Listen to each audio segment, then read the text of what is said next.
Hey guys, welcome back to my new graphic design tutorial. As you know, when we work for someone on freelancing platform, we mostly provide 3-4 concepts of that design. So in this video I will share some tips and tricks that will help you to design 4 different styles of monogram logo in Adobe Illustrator CC. So let's start.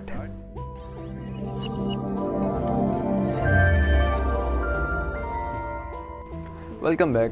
So this is my artboard. Its size is almost 1920 multiplied by 1080 pixels, and this is the rough sketch that I created.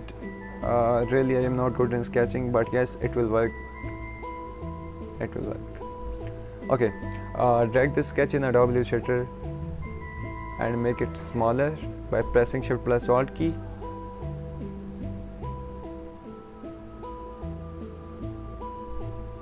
Align it to center.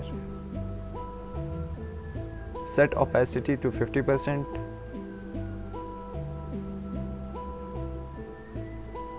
And go to object and lock it.